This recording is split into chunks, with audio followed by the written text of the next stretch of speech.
Шоқан Уәлиханов кім? Ол қай жерде оқыды? Шоқан қандай атақты саяхаттарға шықты? Оның ең жақын досы кім? Шоқан қай жерде жерленген? Сұрақтарға жауап берейік. Шоқан Уәлиханов кім? Шоқан Шыңғысұлы Уәлиханов 1835 жылы қараша айында қазіргі Қостанай облысы Құсмұрын бекінісінде дүниеге келген. Азан шақырып қойған есімі Мұхаммед Қанапия. Балалық шағы алдымен Құсмұрында, кейін атамекені Сырымбетте өтеді. Шоқанның аталары Қазақ хандығындағы ең ұлы ханның бірі Абылай хан, Абылай ханнан Уәли хан. Уәли ханнан Көкшетау және Құсмұрын округтерінің алғашқы аға сұлтаны болған Шыңғыс сұлтан тараған.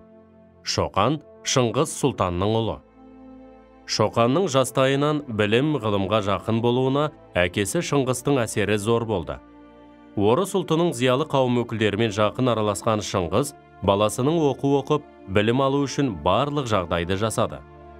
Жеті жұрттың тілін білуге тиісті хан тұқымы болғандықтан Қыпшақ, Шағатай, Араб, Ұйғыр, Парсы тілдерін меңгерді.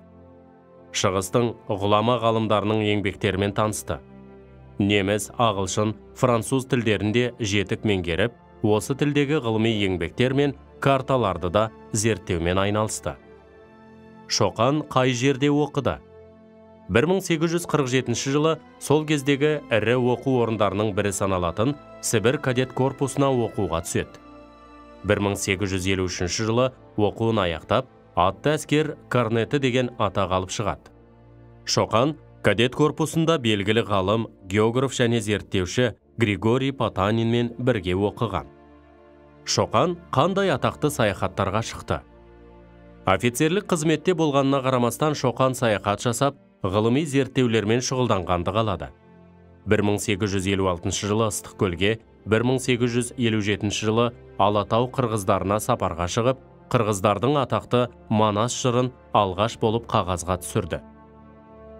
1858-1859 жылдары Шоқан Қашғарияға құпия сапар жасап, Марко Поло мен Изуит Гоестен кейінгі Қашғарияға барған ғалым ретінде белгілі болды. Осы сапарынан кейін 6 шаһардың жағдайы немесе Қытай провинциясы Нанлу атты еңбегін жазды. Бұл еңбекті ресейлік және шетелдік шығыстанушылар аса жоғары бағалады. Еңбек көп ұзамай ағылшын тіліне аударылды. Ал 1859-1861 жылдары Шоқан Петербургте болды. Орыс ғалымдары Шоқанның ғылыми еңбегін жоғары бағалап, Владимир орденімен марапаттады. Шоқанның ең жақын досы кім?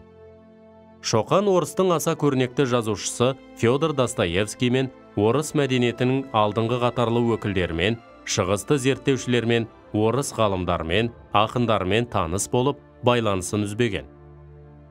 Кадет корпусында бірге оқыған белгілі ғалым, географ және зерттеуші Григорий Потанинмен де өмірінің соңына дейін айнымас дос болған. Шоқан қай жерде жерленген? 1861 жылдары Шоқан өкпе ауруы асқынып, дәрігерлердің кеңесімен туған ауылына оралады. 1865 жылы сәуір айында ауруы меңдеп, Алтынемел жотасында Кербұлақ ауданындағы Шоқан деп аталатын ауылда небәрі 30 жасында дүниеден өтеді. Жас ғалымның еңбегін жоғары бағалаған ірі оқымысты шығыстанушы Николай Веселовский Шоқан құйрықты жұлдыздай жарқ етіп өте шықты. Орыс ориенталистері бір ауыздан оның келбетінен феноменді құбылысты байқады, және одан ұлы да маңызды жаңалықтардың ашылуын күтті деп жазған болатын. 1985 жылы Шоқан Уәлихановтың туғанына 150 жыл толуына орай, академик Әлікей Марғұлан ғалымның еңбектерін жинастырып 5 томдық жинақ жариялады. Сәбит Мұқановтың Аққан жұлдыз шығармасы Шоқан Уәлихановтың өміріне арнап жазылған.